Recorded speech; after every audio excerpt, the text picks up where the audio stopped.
This is a story about never giving up, a story of giants.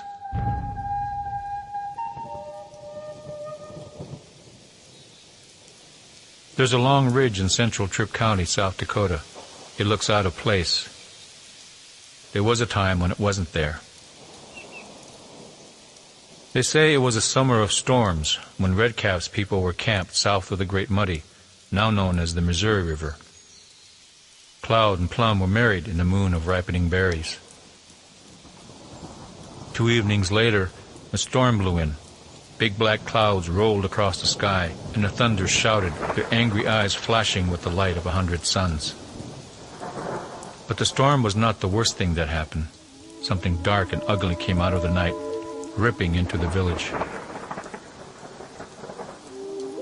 Cloud and Plum huddled in their lodge. From the darkness they heard cries of terror. Women and children screamed. Something ripped into their lodge, a mountainous black figure. It was Ea the giant, with the strength of 1,000 men, the blackest of hearts, and a bottomless hunger. A hand larger than a grown man snatched Plum away from Cloud and tossed her into a mouth like a large hole in the ground, and she was gone. Ea tore apart the village to satisfy his hunger. No one could stop him. He grabbed girls and young women and tossed them into his wide, slobbering mouth. Then he was gone into the blackness of the stormy night. By dawn the storm weakened. Redcap gathered the council of old men to consider what to do. It was no use to do anything, some said. Ea is too big and powerful. Move the village and hope he doesn't return, some advised. Cloud didn't intend to make the move. He was angry and announced he would gather his weapons and strike out after Ea. 7 others joined him. 8 young men headed east, armed with lances, knives, and bows and arrows. Ea's trail was easy to follow.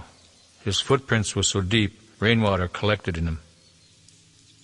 They found him asleep on a hillside. He was an ugly beast, naked and unwashed, twigs and branches caught in his long, tangled hair. Cloud and the others had never seen Ea. They knew him as an imaginary creature in the stories told by the old ones. Now there he was, bigger than any living thing.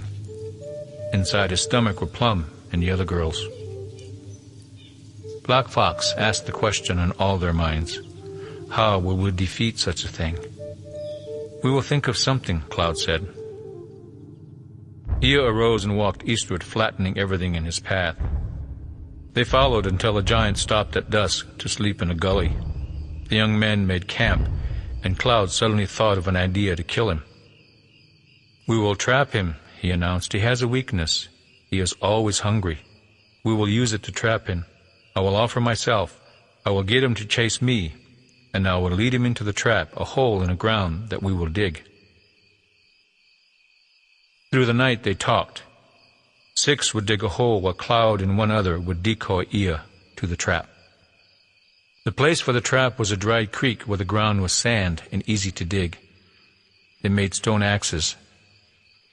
The digging started when Cloud and Yellowhawk left to find the giant.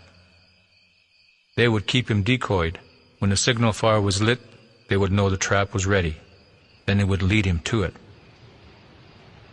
They found him easily, for Ea never bathed and could be located at great distances when the wind was right. The others dug and dug. Dirt piled up on each side of the trench as they dug deeper and deeper. Days and nights passed. The diggers worked without rest. Out on the prairie, Ea set out with long strides. Cloud and Yellowhawk ran to keep pace. All went well until Ea spotted them. With a yell of surprise and anger, he stumbled after them. The ground shook. Ea's feet were like boulders crashing to the earth, yet they were able to stay away from him.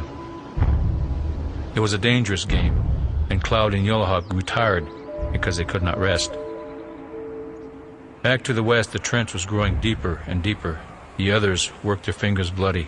The thought of their women inside the ugly giant's stomach was enough to make them work harder. The trench was as deep as 5 men standing on top of one another. It was finished. It was time to signal Cloud and Yellowhawk. The diggers gathered driftwood and dried brush to cover the trench. Then another pile of wood was set on fire.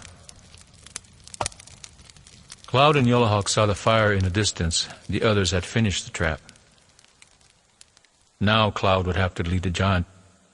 He prayed and made offerings, and went after the angry and dangerous Ea.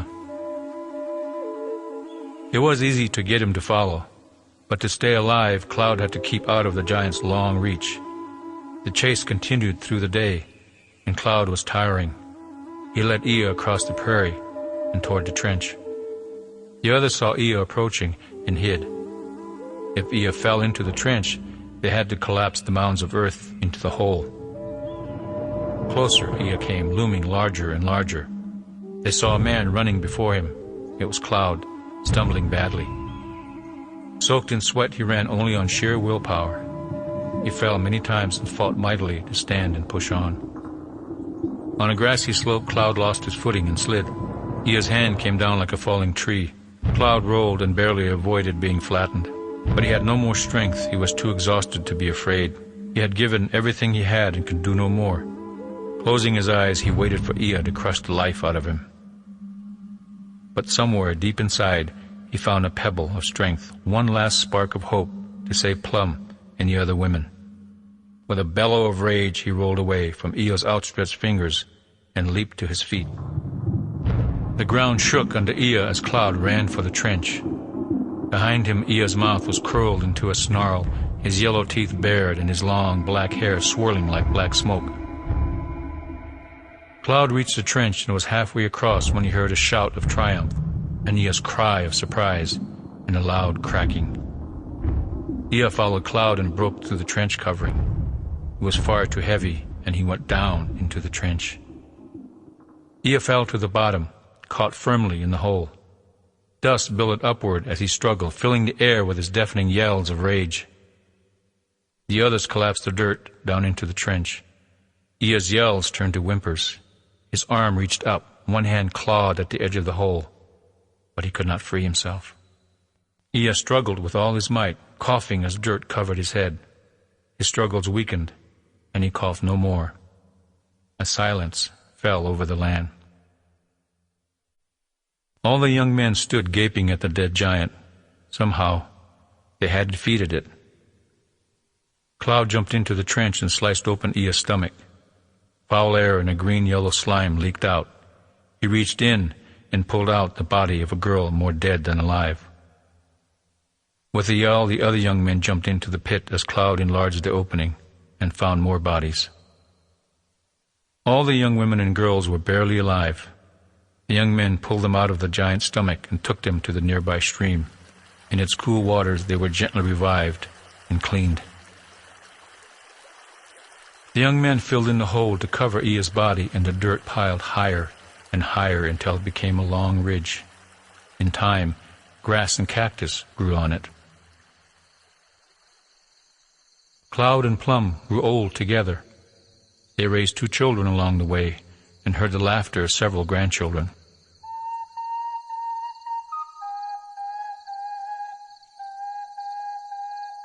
On stormy summer nights, Plum would gather her grandchildren and tell them the story of a terrible, ugly giant. The little ones would ask Grandma Plum if giants were real, and she would only smile. It was so long ago, that summer of many storms, in the days before the coming of horses. Plum, Cloud, and the others live only in stories now. The same is true of Ea. But there is a long ridge covered with grass and cactus running east to west along a highway. Many people drive by it every day. To most, it is only a long hill. A few of us, though, still remember the story of how Ea was defeated.